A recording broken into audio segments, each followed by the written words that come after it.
Welcome in, everybody. It's Slow LCS 2025, and we are delivered by Woodstock's SLO. We're here and ready for our Sunday slate of action. We had some commotion. We had some craziness yesterday. Talk about that Baron clip. I'm sure everybody saw at this point. Oh. Gusto, you're in the booth along with me, and we have a Uh-huh. very fantastic game on the docket here. Team 1 and Team 2. We don't have team names quite yet, but it should be a fun series nonetheless. Oh yes, it's going to be a great time. First game out with that Baron clip is going to be an omen for what's to come. Mostly for talk of objectives. We need to see if those teams are going to be focusing more on that today, or if we're going to be seeing some potential slip-ups here and there. I was excited for how games went last time, and I'm excited to see what Team 1 and Team 2 are going to be bringing to the table today. What they're going to deliver. Again, sponsored by Woodstock Slow. I see you. I'm on the same page. I like it. Look out for a ton of pizza puns Yeah. throughout the course of the stream. I'm sure it's gonna happen. Thank you, Woodstocks, Of course. for the love and support. And these two teams, do we have a repeat? I believe Team 1, am I correct, are on stream back to back here? They were on stream yesterday, and they have what might be one of the most infamous clips now at this point in slow LCS history. Two players concerned to die to Baron. I don't know if it was communicated by Shishnik that they would be ulting for more health to kill it. Don't forget the Renekton died. Even though the True, Renekton was staying the whole time, had popped his ult and everything, the Leona and the Ashe were just not having having a good time. I believe it was matchup Ligma and the top laner of Team 1. It was just not having an easy time for them, and it just didn't lead to anything positive. It led to the kiss of death for their team, with Team 4 coming in to finish them off in the end. But hopefully they'll make up for their objective mistakes and learn to commit to the bit, as I love to say. Yeah, they're on their quest for redemption. This match on stream will be their proverbial redemption arc that we will get to see in real time. Or, it could always play down the opposite way. Maybe there's another mishap of even equal or worse proportions that has us all staring and looking at the screen like, what did we just witness? I believe we will be going to draft at some point soon with these teams getting situated, and we'll get to look at what's to come. But these two teams, it's Team 1 and Team 2. I'll quickly run through the rosters and hand it back over to you, Gusto. Top lane for Team 1 is going to be Shishnik, and we'll work on down. Actually, I'm saying this, and I'm not even as prepped as I should be. It's Shishnik, it's Floppity Boops, it's Raykoval, it's Trashboat, and it's Aligma PP. Team 2 on the other side, working top to bottom, Fast Donuts, Angefield, Handmade, Haraka. It's Haraka. Thank you for that. No worries. I've had time with Haraka. Thank you. No worries, no doubt about that. And finally, rounding out the roster will be Teggy Weggy. I apologize for my butchering, but hey, can you put me past my skin complexion? I'm sorry, that's probably not a joke necessary for this early in the stream, but thoughts on those 10 members, Gusto, and what they're bringing out here today? I'm certainly excited to see some beloved fan favorites, as well as players that I have played with and against. Shishnik, Raykoval, and Ligma PP, as well as Haraka and Teggy Weggy. I have seen you. I've understood that you have some great team synergy, and hopefully we'll be seeing some strong top lanes from Shishnik. He has been a steadfast top laner for the majority of his time here in slow LCS, as well as seeing some potential retorts and some plays coming in from Raykoval, given that last time we did see him play, I believe it was Victor on stream, and hopefully we'll be seeing some kind of comeback coming back from him. And I'm excited to see Haraka's potential snowballing potential in ADC, given that I've seen them in a couple different positions here at slow LCS, and I'm excited. I'm excited to see the potential comebacks coming in from some of these stronger anchor players, but Mhm. I don't know, perhaps the different spots and different potential coming in from these players, their training and team synergy is gonna make all the difference here today. But don't count out anybody yet. This is day 2 of Slow LCS 2025, delivered by Woodstock Slow. So Yeah, I believe Ray Koval was actually on Talia for our first opening game yeah, on that's right. stream.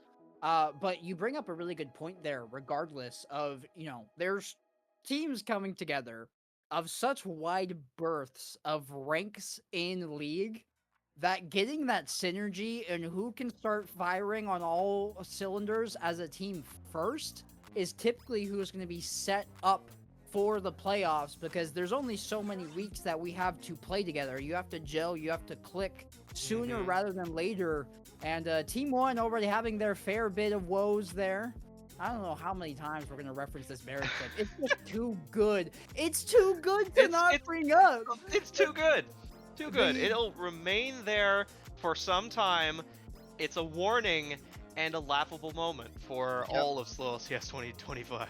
But that goes to show you the disparity in these teams. The two lowest ranked members on the side of Team One, they kept backing out from that Baron fight, and yet their highest rank, the one who's going to be calling the shots, was still there, whacking on it. Shishnik wanting to get that Baron, in that indecisiveness from the two people who are still learning the bigger concepts of the game, came back to bite them in what ended up as their first loss of the season, first loss of any game in the season, as they were the first game played on stream for the 2025 season, delivered by Woodstock Slow.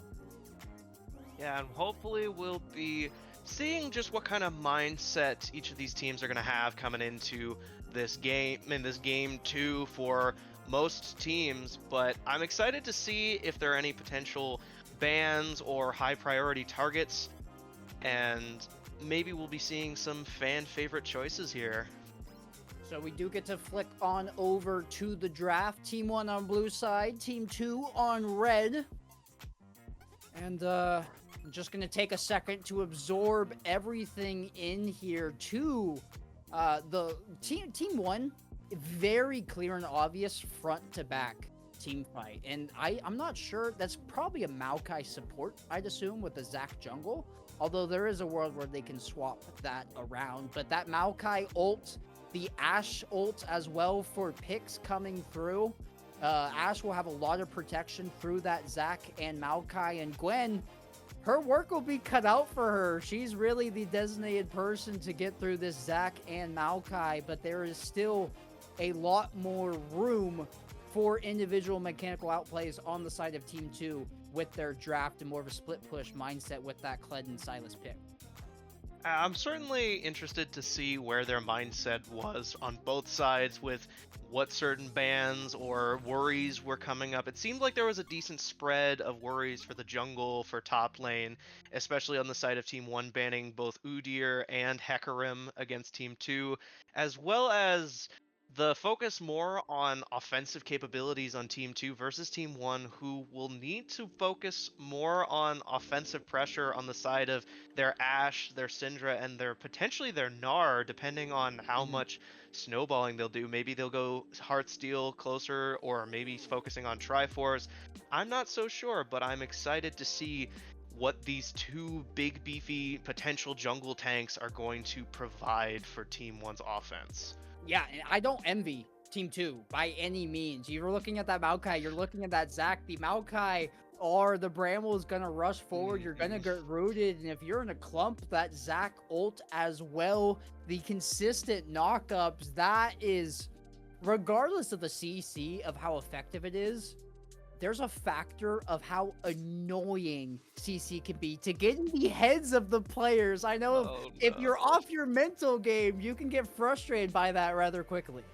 I am hoping for a cross map Ashe arrow. I'm hoping to see how much that Galio ult is going to help out potentially the Caitlyn or the Gwen for some potential split pushing. Seeing what kind of CC is going to come out of this whole Yeah. thing, and I'm interested to see just how much of the split damage is going to be possible. It seems pretty straight down the line of both AD and AP, so there really isn't going to be an emphasis on too much defense from what I'm seeing. But hey, we have the potential for some crazy offensive plays coming in from Silas and Kled versus Team 1, who doesn't feel much in the way of offensive pressure, potentially with the Gnar or the Syndra and the Zac being able to lay some stuff on, but not really any huge snowball champions with what I'm looking at. But what do you think, Juan?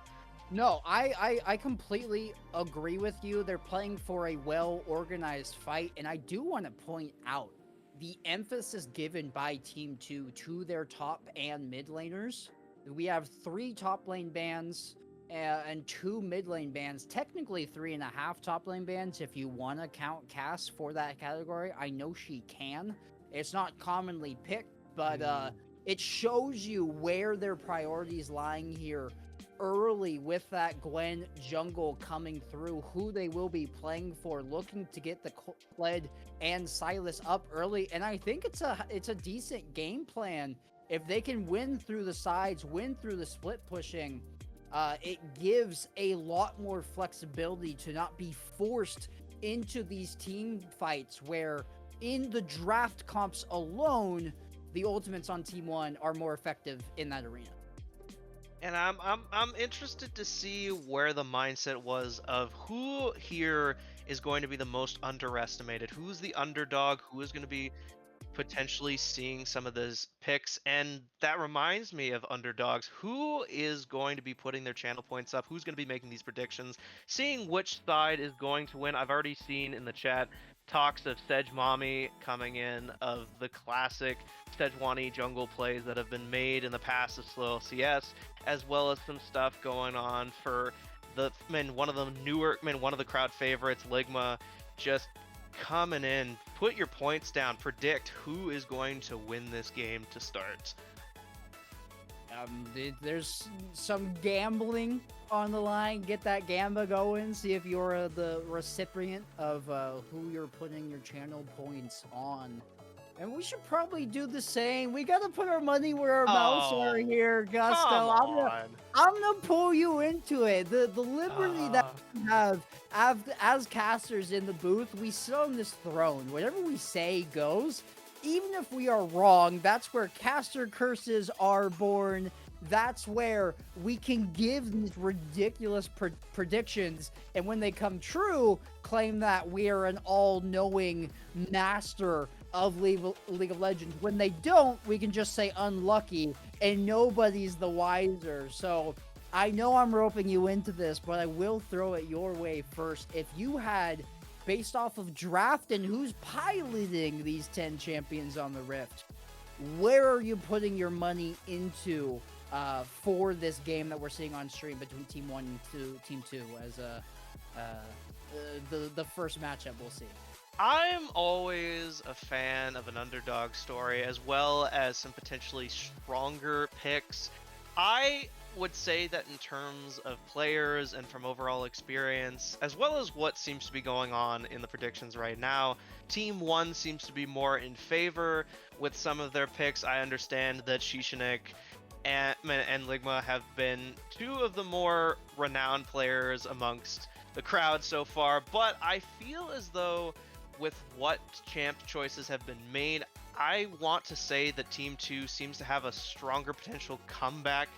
Specifically, if we can get seeing those snowballs rolling, potentially with the Gwen and the Caitlyn, is going to be essential. But if not, then perhaps I have put my money on the wrong horse.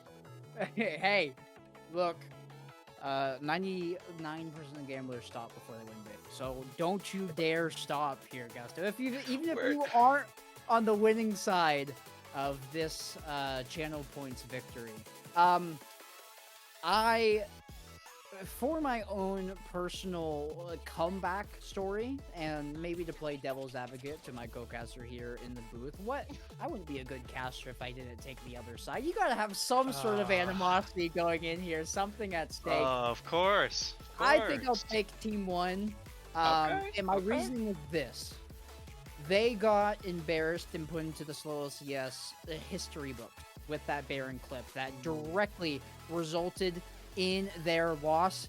They're looking for redemption here. They want a comeback. They want to prove it was a fluke in that they've gone to the drawing board. They've come up with game plans, and we will get underway here in game. A cheeky invade. I don't think they're spotted, actually, is Team 2. They'll make it all the way over to the blue buff without anybody being on vision. But we are seeing some potential pings. I believe it is Ray, Koval, and Shishinik who should be very worried here. Obviously, we're seeing that Floppity is staying in staying on the red side of their jungle. We are gonna potentially see the blue buff steal. Everyone on Team 2 is going all in for the steal. I am just very interested to see what kind of information they are fully grasping on this. Obviously, with it being Zach, you want to focus more on that tankiness and that survivability, and it's going to help a lot for the side of Team 1, but they're not seemingly stealing it, or at the very least, they're staying quite on their toes to avoid any unnecessary punishes right now. The timing coming off the resets here as well from bot lane is, I didn't actually realize, I thought it'd be a Galio support. We're seeing a Sylas support. It is a nifty off-meta pick. I do appreciate it, but look at the timings here. The reset from Caitlyn and Sylas, they're showing up at the same exact time Ashe and Maokai are, who leashed. So as far as Team 1 is aware, it is a standard game where both junglers are clearing bot to top, and look at that chunk early onto Trash. Trashboat is going to have a devastating time. Not to mention, Teggy has seemingly chosen Sylas into two champions who have such devastating CC ults. Getting the long-range Ashe arrows combined with the point-blank arrows or just point-blank Maokai ults, going in for the dashes and then just popping ult right inside of the targets, just being able to guarantee those roots is going to be very important. But we could potentially see just Teggy forcing Yoki to punch in with some of those Q shots. Look at the pathing here from Floppity Bops, ending up in try. They're not on vision. It's going to be an early gank, and Yoki and Teggy are so shoved. An opener by Aligma PP means Floppity Bops can come in uncontested. Teggy takes a turret shot. Ignite falls down. Barrier comes out from the Caitlyn, but they wanted to give it to the Ashe. They're going to enable Yoki to get the kill. And what is happening here? There we go. Floppy Bob finally gets the cooldown. It'll end up being a 2-for-1, but they would have been better off just taking that kill and allowing Trashboat to live. We were hoping to see a potential greater devastation. We did see both of them fall on the side of Teggy and Yoki. I was very concerned when it came to these choices, but it seemed like the early Floppity pick is going to be very important for them. Hopefully seeing these roaming champions going to be very devastating. And I'm especially concerned for the side of Team 2 because it seems like there's already some devastation coming in from Ray and Floppity on mid lane and bot lane, while top Shishinik is pressuring Fast Donuts into just forcing him back. Floppity Bops caught out here. They are kind of lost. They don't have anything to do with their entire blue side gone. That would be the Zac passive proc. They're getting help from a roam from Aligma PP, but Aligma PP may have just walked into their own death. They will seemingly get out, but the Zac, Floppity Bops losing their life, and that's all off of that early invade. Gwen taking the blue, Zac going for that early gank bot lane, and as a result, didn't really have anything to do, tried to force a scuttle to salvage some sort of resources, but Team 2, they were ready for it. We're seeing some good early farming. It certainly seems like there's a big disparage from Angfield and Floppity when it comes to ganks, as well as getting enough farm. Hopefully we'll be seeing some more turnaround when it comes to that CS difference. We are seeing the double roots, thus CC potential coming in from both of these supports. Yoki just having that devastating range that Caitlyn is known for, having the longest range of any character when it comes to their basic attacks. It's just so essential for this matchup to work. But Teggy Weggy coming in and getting the full combo off with the Electrocute, finishing them off, while Floppity coming in for the mid lane, getting Handmaiden down with a CC from Ray Koval's Spears of Death. Oh my goodness. double kills, one on each side.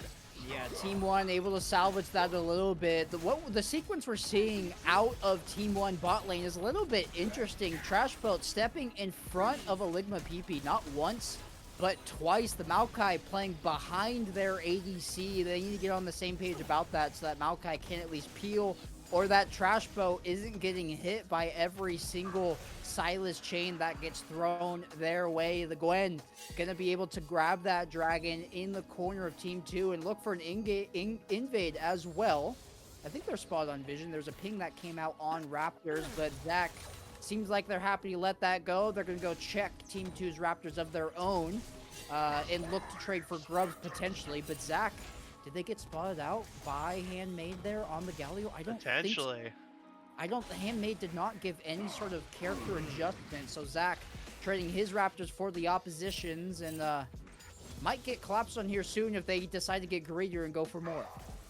We are seeing some potential pings and differing from grubs. Obviously, Fast Donuts does not want to see Floppity just going in uncontested. Obviously, having Shishinik and Handmaiden in the back lines could potentially help devastate when it comes to those ults, as well as having those grubs is going to be really important, especially for bot lane for both sides, since none of them have their ults yet. We are seeing the early level 6 from top and mid on both sides, with Fast Donuts coming in and just managing to flash out, dodging with those dashes and missing. I think the flash was worth it on the side of Team 1 though. Yeah, I don't know if Kled needs to flash there, to be honest. They dodged the initial CC of Zach. They may lose some health in a trade, but I don't think there's any sort of kill pressure there. But now, because of that flash, they're able to sink in relatively full health. There'll be a full fight on grubs. The hero's entrance comes in. Floppity Bops burned down before any support can arrive in the form of Shishnik and Reykjavik Gnar over the wall. Won't get hit by the Galio taunt, but they are still poking down. Fast Donuts has to get off of the mount. The passive proccing onto Handmade, but here they are engaging again. Both solo laners onto Shishnik. Shishnik collecting one. Handmade going down. Fast Donuts hit from the grubs from behind and now just has to walk out, but Shishnik looking to chase them. The Gwen coming back up to help, and Reykjavik walking there as well. Meanwhile, bot lane, Maokai gonna fall short. Shishnik gonna stay alive. This is chaos on either side of the rift. The Gwen's gonna go down. The Kled can't help. Look at that burst damage.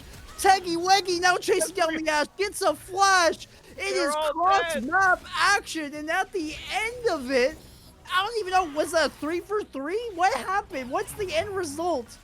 The dive here? Oh, look at that health from Fast Donuts. Oh, the level up. That might be enough to keep them healthy enough. This wave will crash. No, it'll be Reykjavik poking down with those Syndra abilities. I'm sorry I couldn't throw it over to you, Gusto, but there was so much happening. It's a blur. And despite all of that, we're basically deadlocked between these two teams. We've been deadlocked. We've been delivered some delicious plays delivered by Woodstock Slow. Just seeing all these kills both sides, even though there's only a half K gold difference, both sides managing to get at least one grub. It's seeming like all sorts of devastation going on each side. Both sides understand the power potential that comes from their snowballing, as well as their more important roles. Seeing as how Angfield just having all this initiation, Fat Donuts and Ligma PP, seeing how much they can survive. Shishinik just having that escape potential against Kled is going to be very important for the survivability, since they don't have the full tanky setup for Gnar so far. Seeing Reykjavik coming in with Handmaiden, just throwing their Qs back and forth. It's going to be a lot for both sides to see. And see Shishinik getting devastated by the full combo, seeing that unstoppable ult, and seeing another ult coming in from bot lane, the stolen Maokai ult from Teggy Weggy, whittling him down, and that was what we were talking about before. That was what I was worried about. We're seeing the snipe coming in from Yoki with Teggy Weggy going in, and Angfield clipping with every single stack from their Gwen. Oh my goodness, that was a devastating stop. It's such an exciting sequence. Even my dog is going off in the background. The bot lane scenes right now for Team 1 are grim. The Ashe down to 40 CS to this Caitlyn. If we can get a gold difference hovered, they've gotten all 5 plates. They've gotten the tower as well. It's got to be a massive difference between them. I don't know if we will see the gold come through, but at some point it will pop up. The gold not where it should be on the side of Team 1, but maybe they can make do. It'll be tough without the Ashe having many items to get through this Galio. And particularly the Kled. There's a lot of vision wariness coming out here with this dragon spawning. Ligma PP getting chased down by Engfield. Has to use the abilities to peel, but look at what's happening on the other side. It's Teggy Weggy. It's Handmade collapsing, and it's going to be another pair of deaths for the Team 1 bot lane.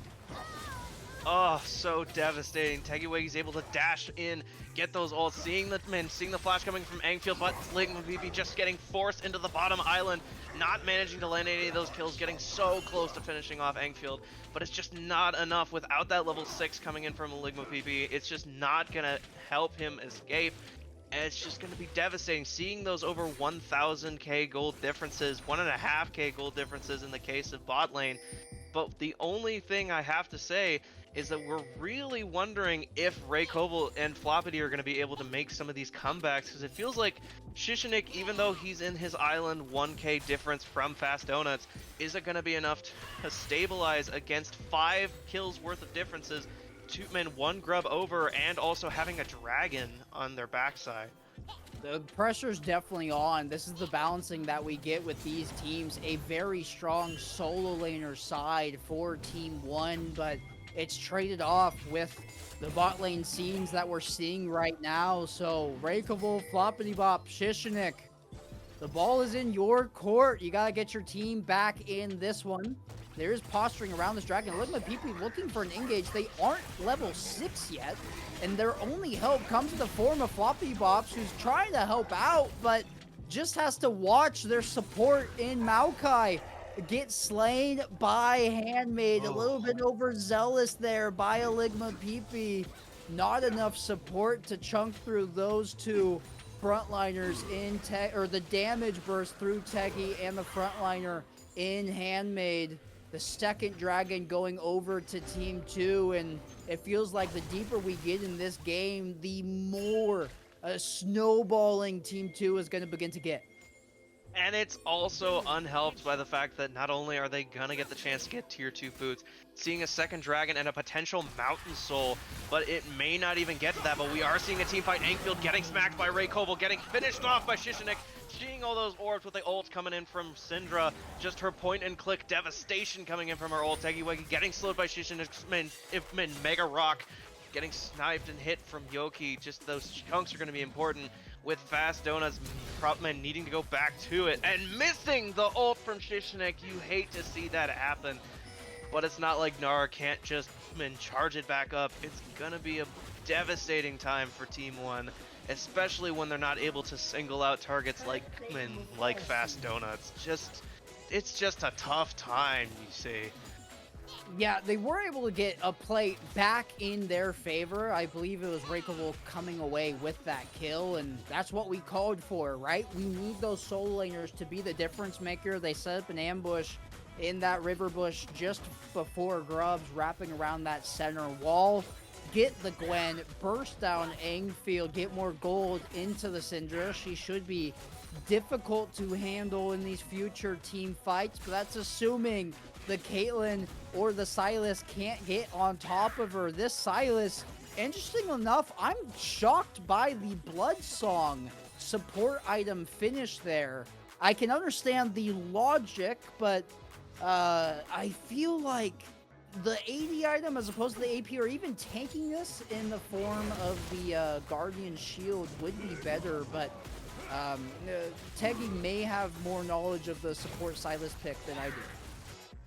Certainly has more than I do, even though I do love myself some off-meta or some quirky support picks. But with all the on-hit potential that Silas does have, it could be very devastating to see that in conjunction with Shadowflame. And given the fact that Shadowflame crits below 30, at 30% or lower, it's probably going to be very devastating for the just strong combo game going in. But we are seeing Fast Donuts trying to come in and break down Koval, but that CC and just the longest range stun just shooting off the ult. Oh, you hate to see it. Fast Donuts having the potential to just go in with that shield coming in, but just not going to be enough against Ray Koval, just having too much damage. That 5-0 Shadow Flame and that Magic Pen coming in is just going to be devastating against someone like that. But we are seeing the Ashe ult and Ligma PP trying to go in, but that Gwen W just missing, with Tegiwegi managing to get crushed by Shishinik, slammed into the wall, hitting a lot of damage in, but it's going to be enough. It is a fight, this is exactly what Team 1 needs. It's Breakable expanding their lead, getting that solo kill onto Fast Donuts. The second Fast Donuts couldn't kill Breakable in his first cycle and allowed the CDs to come back for the Syndra. It's a bit devastating. Handmade trying to stop that back there, just be a little bit of a nuisance. He could not connect with the Q before it made contact. Posturing out here from Team 2. They'll head over to the Rift Herald, look to do it off spawn, and they should get it for free. The entire side of Team 1 looking to reset, looking to get some buys in. Ashe, it's 16 minutes, and she doesn't have a fully completed item. Definitely not what you want to see. No, you do not want to see this, trying to go for the potential Trivors early on, with Shishinik going in and trying to escape as best he can, but Small Nar just not having this full health buff of Mega Gnar, not being able to escape, getting slowed up by the Gwen and the Kled, just mounting everything and unleashing that Rift Herald on the top lane is going to just crash her top lane even more so than it is.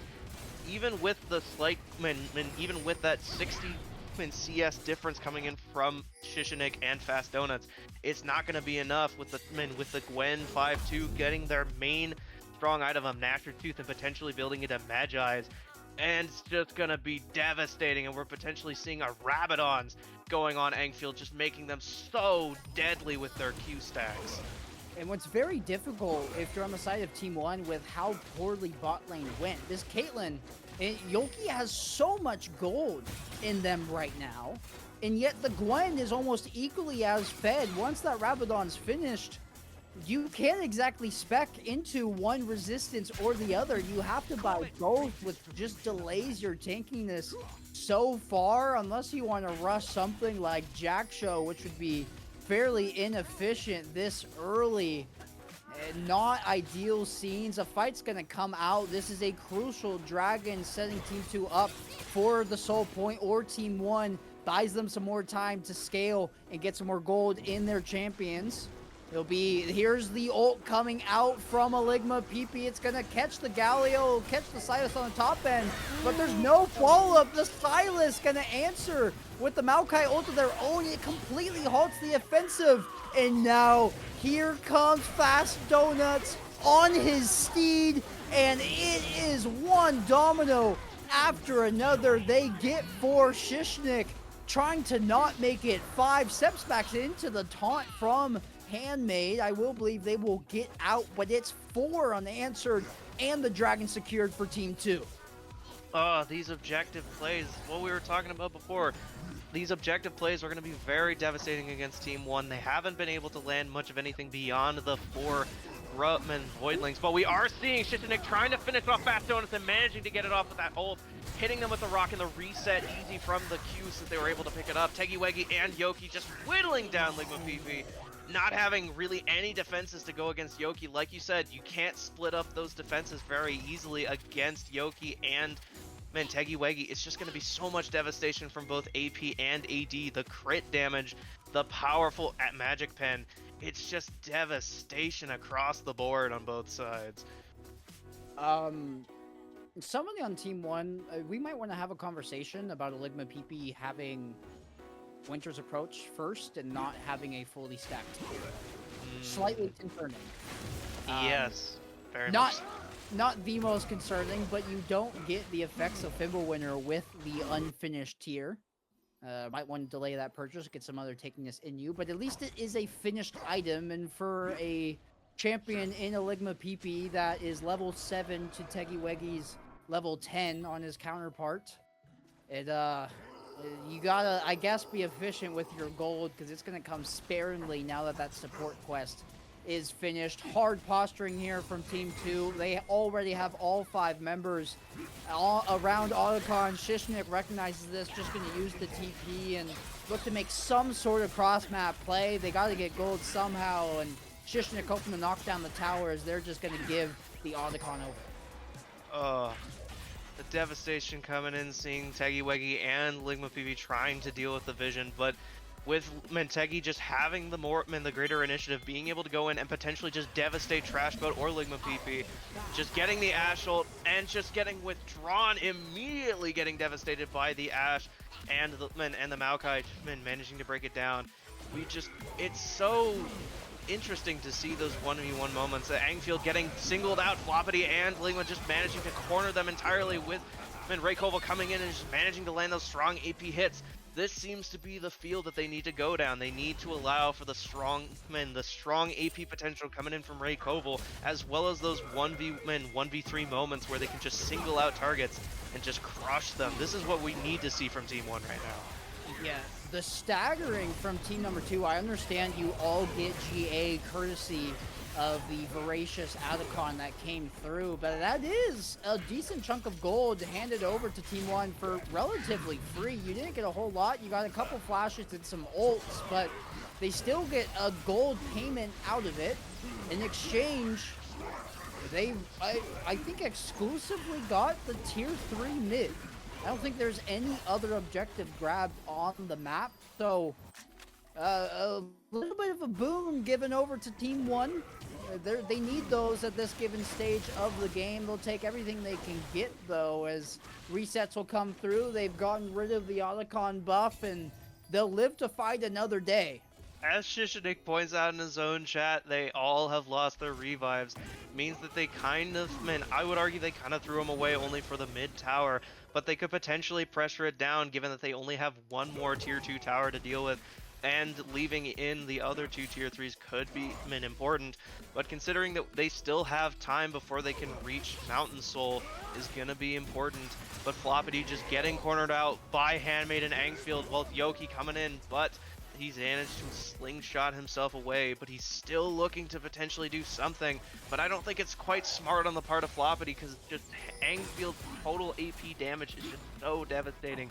And the only thing that he has is Cowls to potentially resist that AP, since he built Sunfire first. Yeah, it's not a great spot to be in, and neither is this from a Ligma PP. They're going to get caught out. Silas will walk away, Teggy carrying the Maokai ultimate, and it's a lot of resources handed over for free just due to a lack of vision. They're still playing as if they have the mid towers here to protect their jungle, as if priority hasn't been given over to Team 2, but we saw Floppity Bop's greed for the scuttle, couldn't get it, had to burn their flash. Ligma PP trying to sink in for some sort of vision and just caught out. You got to walk with your team at these stages of the game. Look at the sheer amount of wards that are down in this red side jungle on the side of Team 2. Maybe they get a pick here. This is huge. It does force the ult out. The soul will be handed over. Nobody able to regroup on the side of Team 1 in time. And this is a fight that could be the end of the game here. Oh. Angfield going in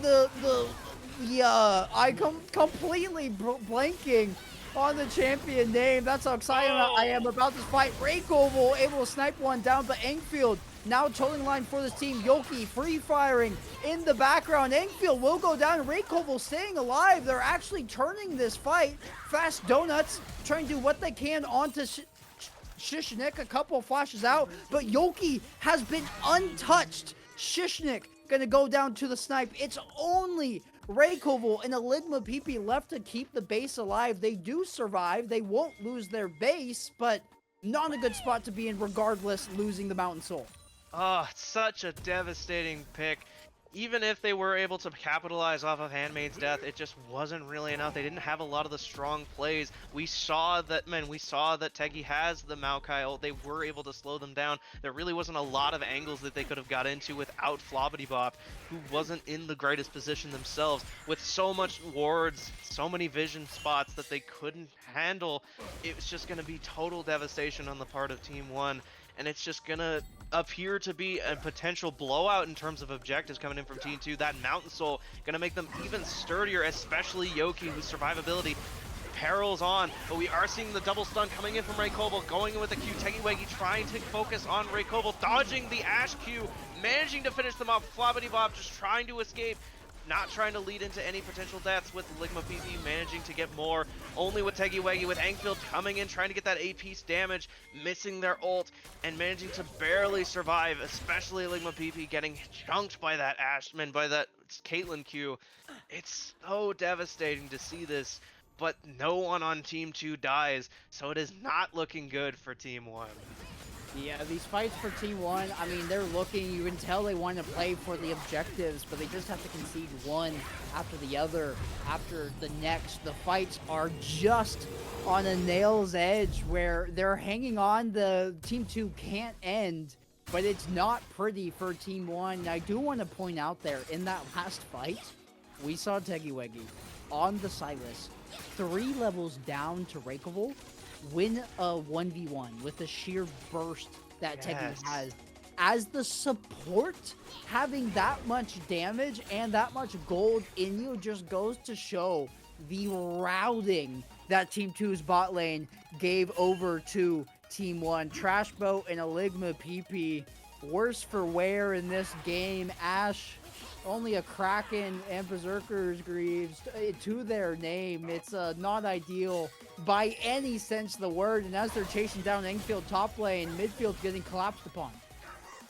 We're seeing just all sorts of devastation. Just looking at that CS difference right now, it's 27 minutes in. We're seeing such big gaps from top and bot lane, but even with Fast Donuts having almost 125 in CS difference, as well as the 100 difference for Trash Boat, it's just devastating to see how they've been managing to hold up and how they've managed to use themselves effectively in team fights, because that's what matters now. It's all about the team fight. You can potentially single out if you're Team 1, but it's just not going to be enough, especially with Angfield coming in, managing to whittle down Ray Koval, the big threat, with Shishinik managing to land 2 against the wall, but it's not going to be enough, with Yoki just coming in and sniping him out of nowhere, getting slowed with a double hit from Ligma PP, managing to finally whittle down and burn Angfield, with Floppity just also getting taunted and crushed.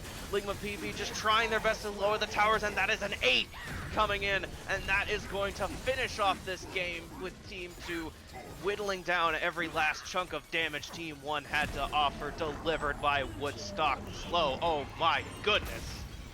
Yeah, that is one that is tasty and delicious. That pie was a treat that we just got in that game number 1 here on stream.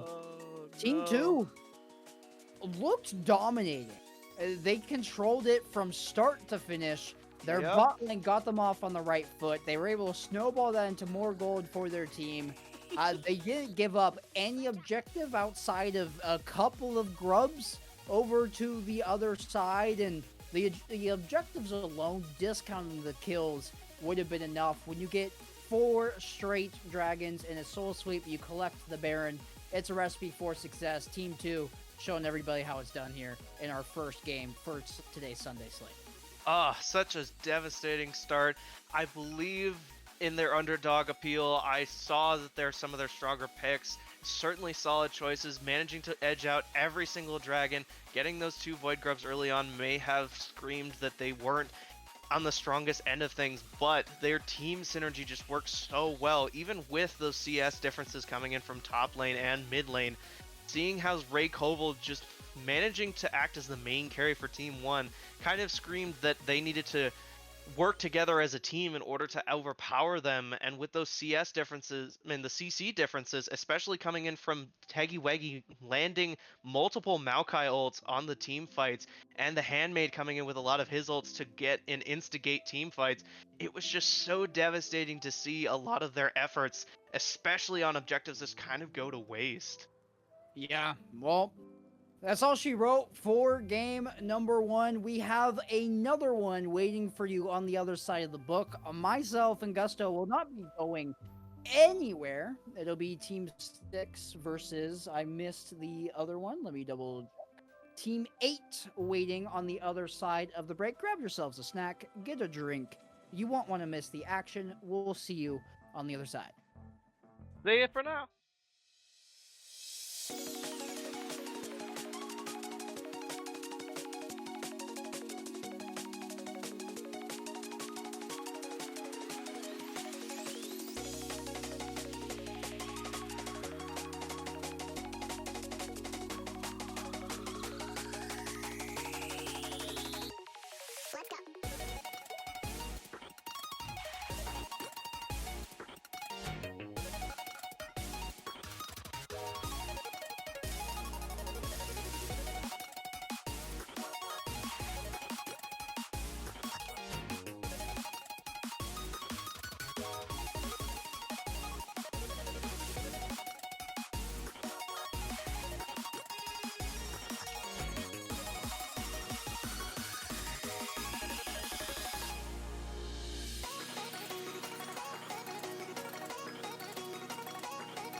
Welcome back, ladies and gentlemen. It's Slow LCS 2025, and as always, my cam may not be working, but we're still delivered by Woodstock's SLO. I'm looking over at my second monitor in a freeze frame, so as I get this situated, I'll throw it over to you, Gusto, to get things prepped and to go. I'm here. He was contemplating.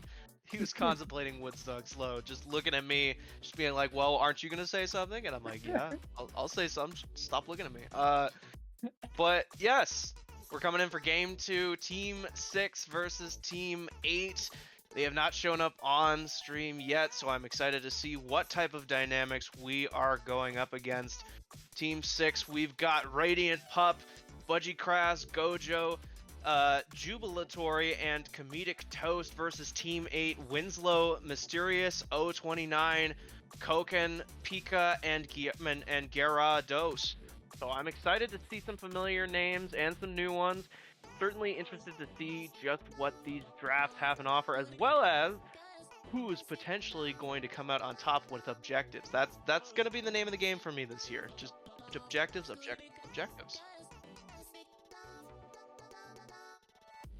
Okay, oh, we have a sub. Okay. Yeah, okay. we do have a sub. It will not be Pika, it will be Amber instead. So a little bit of a wrench thrown into things for how things could play out. But I think I'm with you there. This year, more so than any other year I've played League in the past, feels like it's incredibly objective focused. With the introduction of Grubs last season, now with the feats that are attached to them as well, it feels like if you can just start collecting one after the other, like they're Infinity Stones, once you get to the end, you can Thanos snap your way and just eliminate the team from the Rift and the Dragons, the Grubs, anything to make your team more powerful, especially Otacon.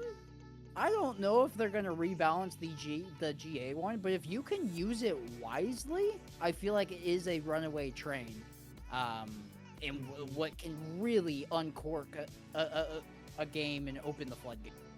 We could potentially see those floodgates be open. I know with the last game, we saw Team 2 utilize the Otacon GA withdraw very quickly, but don't forget, other team will still receive gold after the kills, and it's certainly going to be interesting to see how they capitalize on it, because even if you do get the Otacon buffs, you still need to understand like when you should utilize them, when are they going to be capitalized on, as well as the enemy team whittling away at those earlier rather than later. And will we see the top lane or the bot lane Otacon? It's gonna be interesting to see which sides are gonna capitalize on that more so this game. Yeah, and my hunch is a lot of the fighting that's going to be taking place this game will be around bot side. I think that's the stronger side for both of these rosters. Not saying the top side is bad. I'm just saying that's where their priority will be. So once we get to a point where we can look at draft, I suspect there might be a fair number of bot and support bans that come through that make things a little bit more complicated down there and how they may play up. But my money, if there was an Otacon spawn side bet, my money would be on bot side. Yeah, it seems like there has been some greater disparity when it comes to which side Otacon spawns in. I would argue that the majority of games I have played or seen have been bot side Otacon. I'm not sure what the stats are on that. The season has not even been a month out, so it'd be interesting to see just how much of an impact that is going to have, as well as the feats. I know that they changed recently how easy you can get the feat of warfare, since now it's all about the first 3 kills rather than just first blood, which got so many players in a tizzy, myself included. So we're all going to need to see how much aggression they apply to those first objectives. That tower destruction, probably going to just be the first 3 kills. Maybe some early ganks like we saw with Floppity and Engfield, but who knows what these teams are cooking. Yeah, some new dynamics that we're still waiting to see fully how they play out on the Rift. I will say, my team did play team number 6, so I have a little bit of information about them off stream. We started off really well. It went poorly, mainly because their team comp was incredibly efficient in what they looked to accomplish Drafted a Skarner, drafted a Rakan, had a Misfortune. If you layer those ults perfectly, it just you eat all of the damage from the Oh, Misfortune, no. and it ended up being disastrous for that. I think it was 30-something odd minute game, and Misfortune just shy of like 100,000 damage. There was no way in our draft to interrupt her. So maybe they go for something more similar in that concept, or if Team 8 has done their research, maybe there's a Misfortune ban coming out, because it was incredibly difficult to deal with, especially given our team comp. The first time MF ulted, I was like, man, like a Seraphine support would have gone crazy here. You just ult Misfortune ult, so you don't have to worry about any of that, but that solution was not in our draft. We're hopefully going to be seeing a lot of that. I know that CC has been very important for a lot of teams. I've seen a couple of Silases, I've seen the Misfortune. Hopefully we'll be seeing which picks are going to be the most valuable to get rid of. I know that there's at least one or two positions where you're going to need to emphasize banning out certain characters, but that just leaves gaps in others, and maybe we'll see the Misfortune come back up. Maybe we'll be seeing a bunch of multi-CC ults come back. I know Skarner ult may not be able to get like a full team, but just 3 characters going in one, getting off that Misfortune ult is going to be devastating. And maybe we'll be seeing some more balanced disparity when it comes to the ADC fights, because with last time we saw Yoki just going onto the backswing of Teggy just crushing the enemy team. And I'm excited to see what Gyarados and Amber are going to have going up against Team 6 here. And it's going to be a solid time seeing who, I should say, is going to lead us with each team.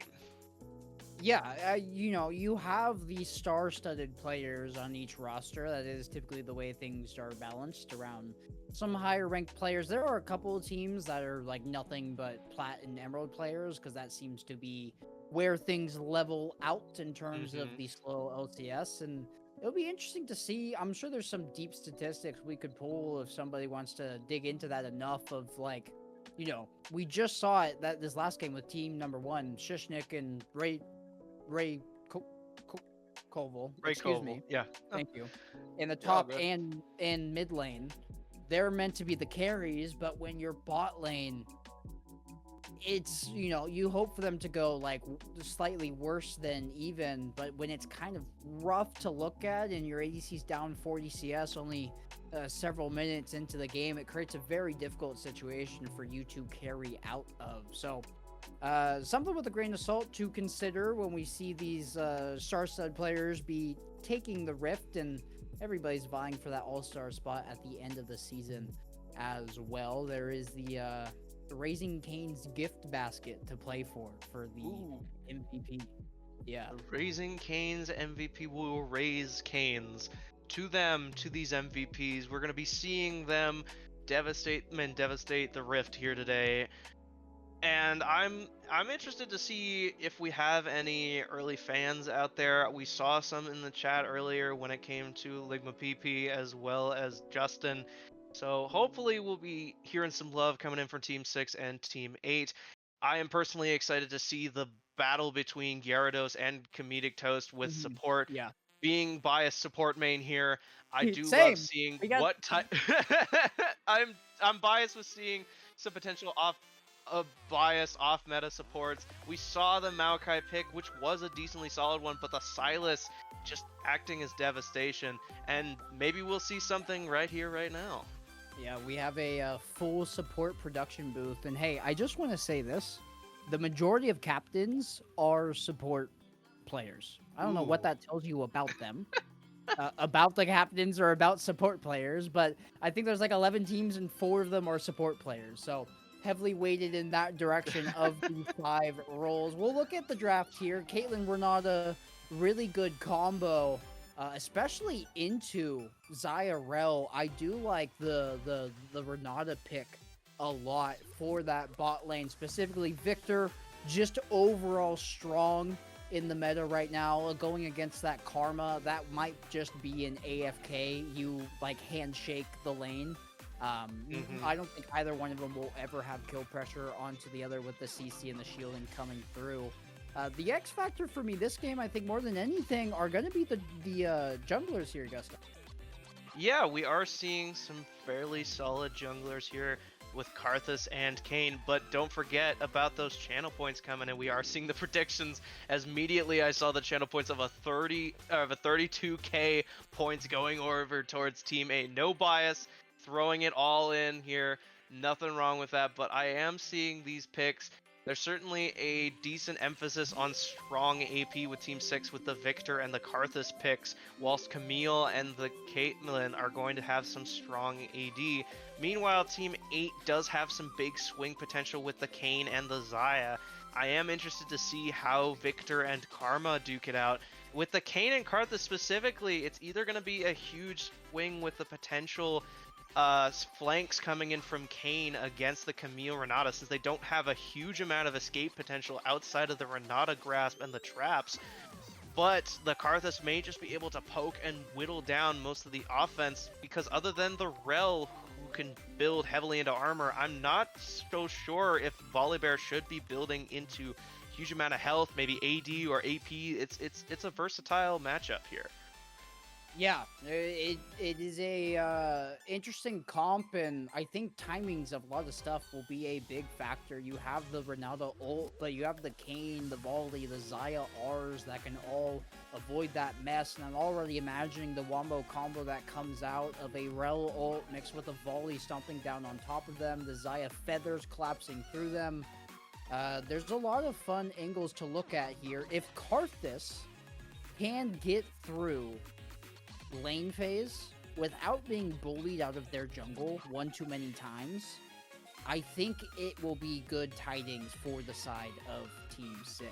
But that's a big question mark, because Kayn, with a little bit of help, should be able to walk in at any point and exert his will over this Karthus just because of the different champ design. So that will be my X factors here in this game. Personally, what I'm looking out for is the junglers, is what they prioritize, how well they play through lane phase, because I think for the most part the draft in every other side is relatively even.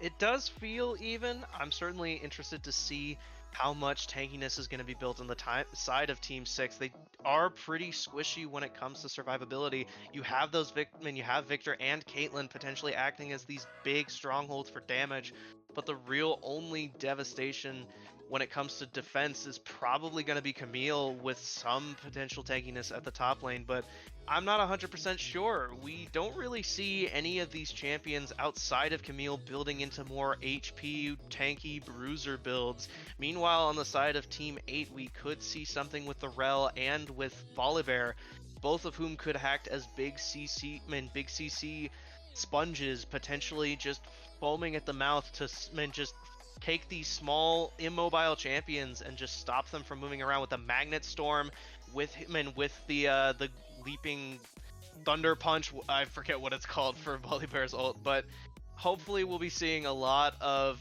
potential team swings. The synergies with those ults is going to be very important for both sides, regardless of context. Leaping Thunder Punch might as well be the new name. Leaping. That's essentially what it is. It's Volley vaulting at you, slamming his fist on the ground. Rel is relatively difficult to deal in this team comp. She's incredibly sticky with the amount of CC that she has with the Crashdown, with her Lance Stun coming out. And the only real form of peel that they have is going to be a Camille Slow, the Victor Bubble, and any Renata Hook. Both teams sprinting towards the top side. We might have some early commotion here as all five clustered up. They're predicting the invade. Oh, this is a disaster. Oh my goodness. Seeing the 5-man CC coming in for Gyarados, it's just not going to be enough. Radiant Pup getting whittled down a little bit. Mysterious going after Comedic Toast. That Renata is just so weak, but he flashes over and manages to land it onto Comedic Toast, but Mysterious is also going to fall, granting some early gold. Those invades, yes, Comedic Toast, we hear you.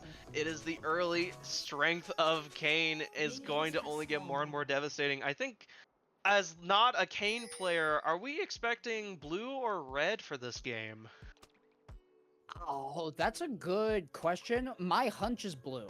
Assuming Victor doesn't go the weird tank Victor build, they really have nobody who can be like a sponge for Kayn to bounce off of, and there's a lot of targets, specifically Karthus, Caitlyn, and Renata. Kayn can swiftly execute with one cycle of those abilities late game. So my hunch would be blue. I do want to comment on the invade real quick. It is rough for the side of Team 8. Kayn getting the kill is good late game, but that gold, unless Kayn Mysterious figures out some way to express that gold lead to these other laners, it's not going to be as impactful as Gojo and Radiant Pump each having the kill. We'll get a pause in the game. Well, I think we'll figure out why, but like Camille starting with the extra glowing moat, it's not a lot, but it's enough to be the difference maker in an early top lane matchup.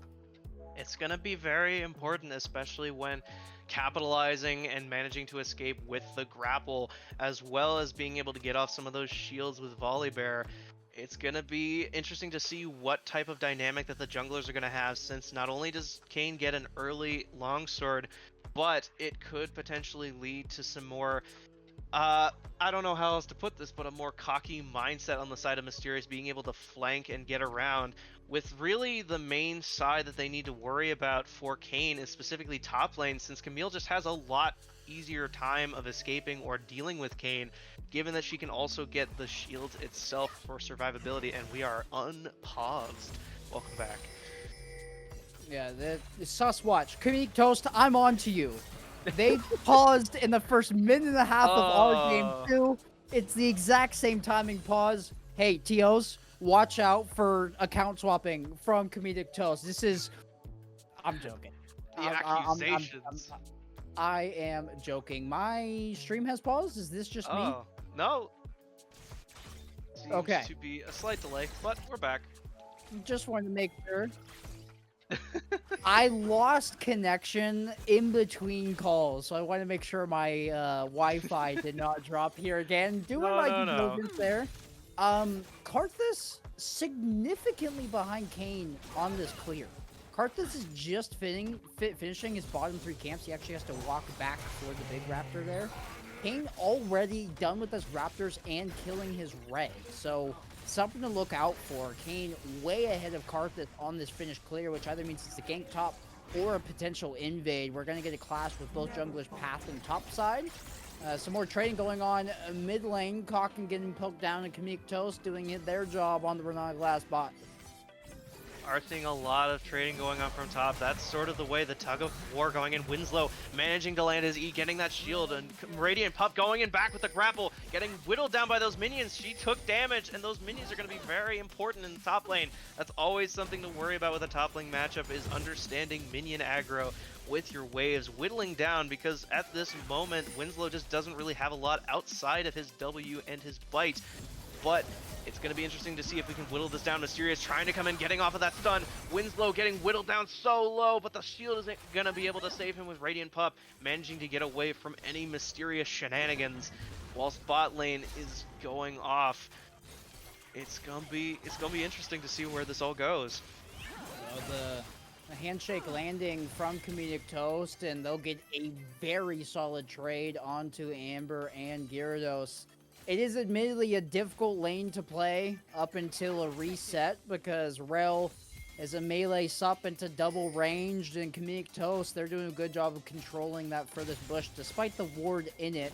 Just means that that bot lane can't step up and has to accept the poke coming their direction. Kayn able to get their reset off, and after some commotion here, there'll still be some more trades. Karthus does get the reset, sprinting back to that bottom scuttle. Gonna sneak into the tri-bush. Will they beat the timing to the rail? I think they have the vision. Yeah, they'll be spotted out. So No commotion coming there, but I thought there could have been a chance for an early skirmish between bot lane and each jungler. Kane now actually might sneak in, and Karthus has to double back. The Kane recognizing they're on vision, bot lane immediately scooting back, and after some hesitancy from each jungler, there will not be a gank after all. This back and forth, these tugs of war is very important. Winslow and Radiant just trading back and forth with their passives, hitting off as much as they can, getting the bite, getting the shield. Winslow getting whittled down just so much. Same with Kogan getting hit by the laser paired with Summon Ari. It's the classic Victor. Even if he's reworked, even if he's looking like he's Arcane's self, you just always need to worry about the devastation that that laser can have. And it's just a bunch of pokes. The main tug of war difference right now is in bot lane with Gyarados and Amber just being forced into tower by these two terrifying range champs. Yeah, that's a rune that I want to have access to IRL. I want to be able to summon Winslow. They haven't connected. That E onto Radiant Pup hasn't landed any time, and that would be a solo bolo top side. Jubilatory gonna connect on Gyarados as well. With the Q coming out, Winslow, the trading patterns have not been great topside. They've gotten the shielding from the E, but when you buy the Doran's Ring, you need to connect on that E, get the AP damage associated with it. It's really your only source of it, and Volley's kit outside a little bit in your passive, and when you do ult, but being level 5, Winslow doesn't have access to that yet. So a very strong laning phase overall here from Team 6, and they're winning almost across the board. Koken has been keeping even death-wise, but you see the massive CS drop. In fact, almost every single lane, it's a 20 CS difference, at least 30 in both mid and bot. Are seeing Mysterious and Gyarados trying to look and take down Gojo. But at level 7, it's just going to be very difficult. We haven't seen the Chaos Storm come out yet, nor have we seen that, and nor have we seen the Cage appear. It's just going to be very hard for them to go in, because even if Gyarados is able to land a CC, Victor can just CC them back, and the same goes with Mysterious. They can go in and whittle them down. It's just going to be very difficult for the side of Team 8 to really land some solid kills right now. What they're really looking for is trying to make a play against potentially top with Winslow whittling them down, or against their jungler Budgie, who's just not going to have the defenses that Team 6 would want for their jungler. Can't speak. On the dragon here, has both prio in mid and bot. It's a safe time to go for it, and Communicator's going to walk up to. As I think drop vision, but with that trading pattern continuing there, he will tarry his way back into the bot lane. There is the first Drake. Yes. There is the first Drake, sorry. Apologies about that. Their first Drake over to team number 6, and they're in the driving seat of this game. There's no doubt about that. A CS lead in every single solo lane. Radiant Pup working on another solo kill. Volley gets a little bit of shielding. Radiant Pup has to back up. Kane now Mysterious looking for some sort of gank, but it's gonna be the shockwave coming out from Comedic Toast on top of the Karthus. R will get Amber down, and this is a runaway train at this point, Gusto. It is becoming a train. We see the enemy AC 130 above coming in from Budgie Cross. It's those callouts that can be able to be very devastating. Teams have got to be willing to say to Budgie Cross, especially since that ult time at this point is about 2 minutes long. It's going to take forever, and it's just so much devastation going on. We're seeing nearly every single plate be taken on by Jubilatory and Comedic Toes. It's just so much devastation going on. The amount of poke damage, the amount of objectives that they are focusing down. Even if they lost out on the Void Grubs going on to Team 8, it may not matter in the long run if they are able to hold on to Dragons and just keep pushing every single lane into tower, because that seems to be the case for all sides.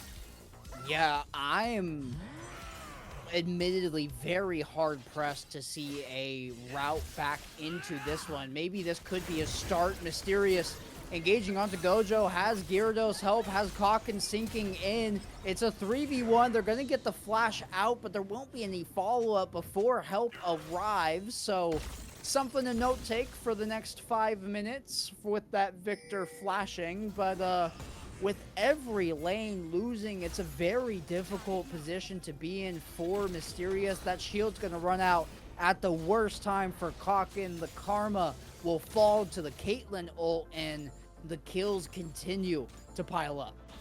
Seeing those early Blackfire and Collector are both signs that we're going to be seeing some major pushes for damage, especially on, for everyone. We're probably going to be seeing the Triforce coming in from the Camille, seeing the Phage and the Sheen choices going in for Radiant Pup. It's going to be very interesting to see which lane is going to be seen as the comeback kid for the side of Team 8. I am thinking that they're going to rely on Mysterious to potentially push back. We are seeing all sorts of things going on. Mysterious looking into the grass, trying to deal with Jubilatory, just getting that potential bounty, because they're 3 bounties high right now for Team 6, and it's just going to look like such a really important pick for Altman for Team 8, regardless of who you are. Yeah, I think they have to get picks at this point. Any fight, there's just such a gold advantage generated not just by kills, but by CS advantages, by turrets, as we see Gojo collecting one bot lane. Kokken all inning here. The Victor ult coming out. The stun won't connect, forcing a flash out. Kokken has to wait for the CDs to come back as both mages separate from each other. Meanwhile, top lane, Winslow getting the shield from Z that might keep him alive, has to ult out from the Karthus Budgiekraz gank alongside Radiant Pup collapsing on him. Mysterious chasing down Gojo, has to flash for it, but they will get the kill, so a little bit of gold back into the pockets of Team 8, and it looks like it will have to be Mysterious that this game is on the shoulders of, getting that form and finding any sort of picks over the course of this game, because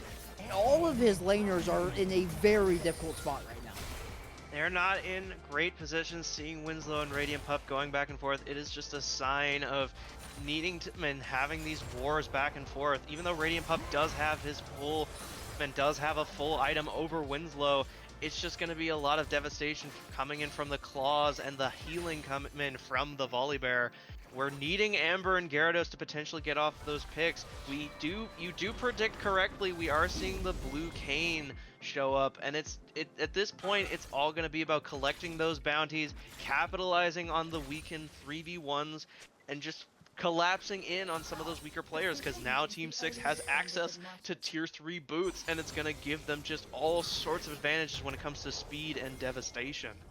Yeah, the Kayn having form has to be the catalyst for Team 8. And if Mysterious cannot find picks, if they cannot find plays to execute on, I think it's just a formality at this point that Team 8's going to lose. It will be Winslow falling down to Camille before that E can even connect. Mysterious coming in, hoping to just salvage this play. But you're a blue Kayn into a Camille, you're champ.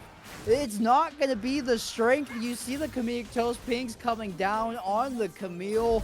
It is a delayed 1v2, 2 separate 1v1s that Radiant Pup will reign the victor in. And with those 2 kills, it will be a 7,000 gold lead now handed over to Team 6, only 13 minutes into this game.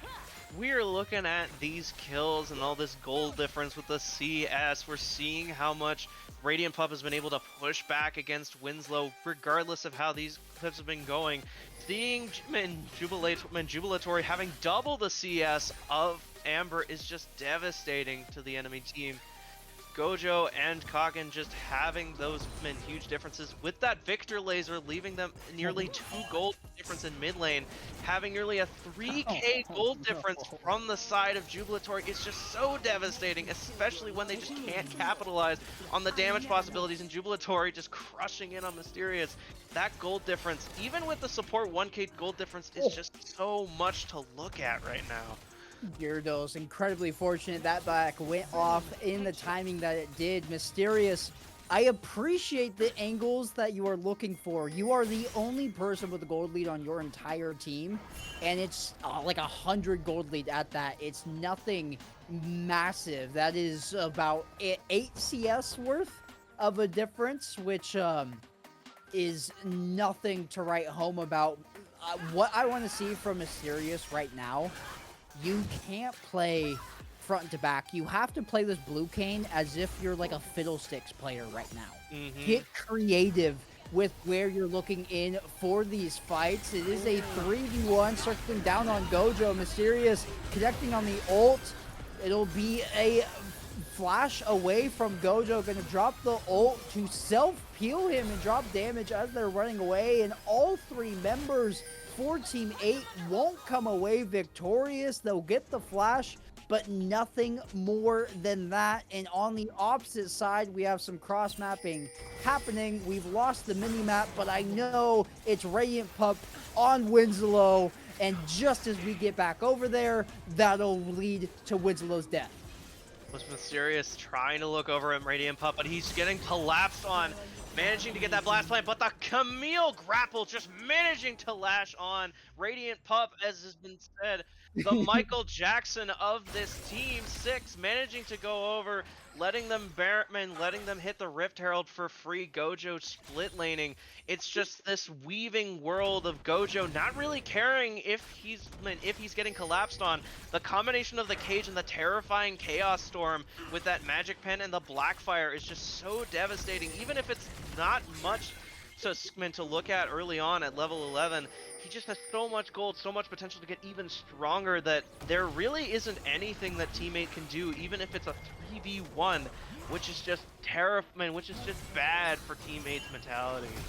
Yeah, we have somehow run into some new spectator bug or something. Our minimap has disappeared, and when we're pulling up the options to look at all the external services that the spectator client provides in League, the minimap's grayed out. We can't even like reselect it, so I don't know what's going on. It is League of Legends like we're playing locked screen right now, people. We're back in Iron. Nobody's paying attention to what's going on. Radiant Pup chunking down Kokken low enough to set them up for the Karthus execute range. That'll be 2 kills to the squishiest people. It is a collapse, though, that teammate's trying to have on the mid lane. Jubilatory free firing, though, and it's one after the other like flies. The only person alive will be Gyarados' Rel. This is brutal to watch at this point, Gusto. It's so brutal. Seeing that Magnet Storm attempt coming in from Gyarados earlier was such a good idea, trying to whittle them under the tower, but then we saw the Berserker wave coming in from Comedic Toast, or whatever the proper name of it is. But we are seeing the U-turn, the sliding around from Comedic Toast, just trying to do some fancy stuff going on, but losing out on the Herald is a shame. But it's not like they're really too devastated, considering that they have nearly every tier 2 tower minus bot lane right now. But Gojo is going for that split lane, and Gyarados looking to potentially collapse with Kokken. But it's just so devastating to look at. This lack of minimap, these lack of plays, but Gojo having that Chaos Storm is going to be pretty strong. Is it going to be enough to kill Kokken? No, they just barely managed to speed away.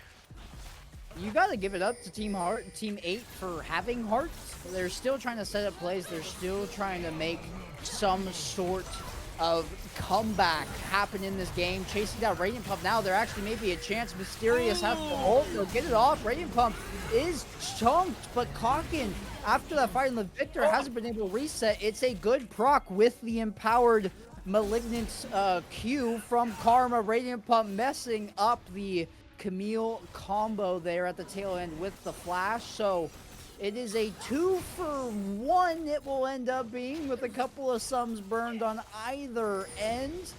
Comedic Toast, we gotta get you back into boating school, my friend, but You guys don't need the Rift Tail charge by any means. He did do his best Tokyo Drift impression, though. There were several drifts thrown into just one Rift Tail charge. We love to see a standing still U-turn coming in from Comedic Toast. The name is nothing to scoff at. He is comedic at the rightest of times. But just seeing those double Blackfires coming in on Karthus and the Victor is just going to be very terrifying. There really isn't a lot that we can see item choice wise that I'm super excited about for Team 8. There is some potential 2v1 situation going on with Gojo, managing to launch the cage, the Chaos storming away for Mysterious. It's that Chaos Storm that just whittles down. Seeing those lack of defenses, but we are seeing the Karthus ult come up, managing to barely shield himself, but it's not going to be enough. The wind's low, dying from the laser as well as Mysterious just getting whittled down. Is Gojo the 1v4 machine this game, managing to survive the output from Gyarados and Amber? Is he speedy enough to avoid this? Gyarados managing to land the second cast of W, landing that Magnet Storm with Radiant Pup coming in to finish off Gyarados to avenge his fallen mid laner, managing to whittle down Gyarados, not really having much in the ways of armor to defend.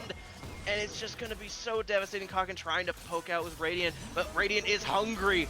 Radiant feels the need to just murder everybody with the unstoppable, killing off Kokken, getting that magic shield to fully survive against the turret, and this is an Otacon top for Team 6 to take for free. And that's simply the state of the game that we are in. That where it requires 4 people at least to find even one kill, and oh my gosh, Radiant Pup was gonna die. They'll be handed the GA by their team, slaying Otacon at the last second, and you see Mysterious. They've got to be fuming, pinging the Camille bounty right as Camille gets withdrawn. Radiant Pup, you owe your team a little gift for that one. That would have been a massive gold bounty handed over. It would have been a massive gold bounty, lesser gold, managing to see the first set of tier 2 boots coming in from Radiant Pup. As spoken before, definitely the Michael Jackson of this team, managing to swing in and out, managing to dip, duck, dive, and dodge nearly everything that they can throw at, while Gojo is managing to survive against these 3v1s. And it's just so terrifying to see that, because you think that in a situation like this, with everything that Team 8 has for survivability with CC and everything, that one character, one Victor, wouldn't be enough to take them down. But we're seeing Radiant Pup come in, trying to back off with Mysterious, but the turret is just going to be enough to whittle down Radiant from getting much of anything. Just seeing the massive Magnet Storm getting a 3v1, seeing the areas withdraw, but the massive Berserker Wave is managing to whittle them down. The storm coming in, it is approaching and just devastating so much. Weakening, and Mysterious gets killed right before he enters his own fountain. Budgie managing to realize the timing of it all and destroying Mysterious right before his chance to survive. This is devastating. It may or may not be the end, losing out 4 teammates, with Amber being the sole survivor of this output. The handshake pulling them in, with Comedic Toast trying to whittle them down. Luke managing to use his pass and his W, but getting withdrawn. Is this it? Oh my god.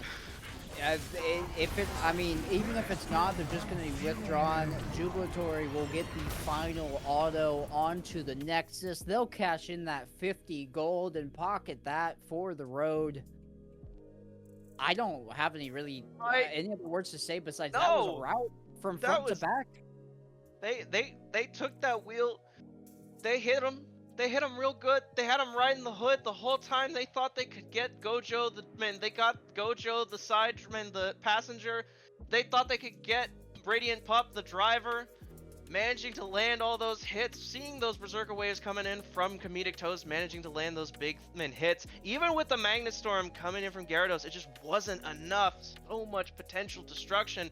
And seeing Budgie managing to land the essential kill with his ult, it's just so much devastation left and right. The team fights were there, and it was all from Team 6.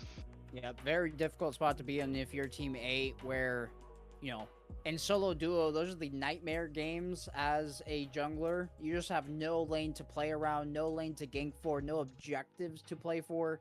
when your top, mid, and bot are all getting the short end of the stick in the lane phase. I believe it was 4 or 5 kills that Team 8 finished with, and Mysterious had 3 of those. So Mm-hmm. very difficult situation to be in. It was 5 kills. Mysterious was responsible for 60% officially. And over the course of what would have been a that's so just hearing word that if they weren't going to Mysterious, they were going to Rel of all people, which is not who you want the gold No. on, but in what would have been a 20-something minute game, couldn't have been longer than 26 minutes.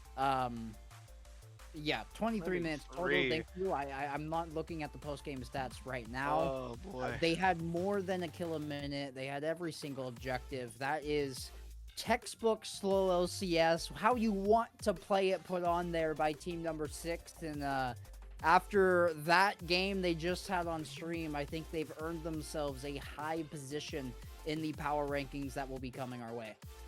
It's certainly going to be interesting to see the dynamic with potential bans in the future. The strength of Jubilatory managing to whittle down, even with those ults. Combining that with Budgiecrest whittling everybody down. That Blackfire Leandries from both him and Gojo with the laser. It's just so much power. And then you combine that with a top lane Radiant Pup managing to break down Winslow, who didn't manage to get a single kill. Meanwhile, Radiant Pup went left with 11, 1, and 5. And it's just so hard to see it, but I'm excited to see where this goes from here. And if we can see a comedic Toast rise again from getting his driver's license on that Rift Herald, it's going to be an interesting time to see Team 6 return to stream sometime in the future. Yeah, hopefully by then Comedic Toast has learned how to drive. I think we'll get a new voice with us in the booth here shortly. But yeah. Hello. Hi, I'm the producer. I'm the one that's managing all this. Tarsa, I'm here again. Opening weekend, that's it. We're done. Thanks everyone for tuning in. Thanks to our cast. There's Quanzek, GustoThe66th, and we had Teggy and Yolki yesterday as well. It's been great. It's been a pleasure, and we had great games today. We had tech difficulties a lot. But we're working on them. We're ironing them out. I think things are looking pretty good. I don't. Great day. Yeah. The mini map disappearing completely out of my control. I don't know what happened. Yeah, that one. There can be no blame given to you. That is. I saw you. You pulled it up and it's literally grayed out for some reason. Why can't you access the mini map? That's just. Yeah. Vision, seeing and not allowed in slow LCS. So. No vision. Thanks everyone for tuning in. We have, I believe it's 5 more weekends of this at least. 6 more weekends, if I'm not mistaken. So we'll see you here again bright and early next Saturday, 1 p.m. Same place, same time. Big thanks to Woodstocks Slow for providing not only just being a great sponsor. They hosted our season kickoff social on Friday, providing some prizing for our winners. It's a big shout out to them and the Raising Cane's MVP basket. So, and we have a lot more cooking down the line. So stay tuned. If you're just getting involved, remember, join the Discord, drop us a follow, whatever it may be. Stay tuned. It only goes up from here. The games are gonna get more competitive. Players are gonna start, developing synergy with each other. They're going to start getting a good read on other teams. So it's really only up from here. Thanks everyone for watching. And and to sign us off, you don't want to miss next weekend. Thanks and thank you to the casters one last time, and I will catch you on the other side. Well said. Thank you again, Quan, for joining me today and showing off just what these people here at Slow are capable of. Yeah, no, it's been a pleasure. We've gone 3 hours casting together at this point, and yesterday I think was good. A bit shaky. Today I think we killed it. There were seamless throws to each other. I'm very appreciative to the opportunity, and it's always a good time over here at Slow LCS. I've been Quanzek, this has been Gusto, and we are signing off for this weekend's action. We'll see you next week. Bye bye.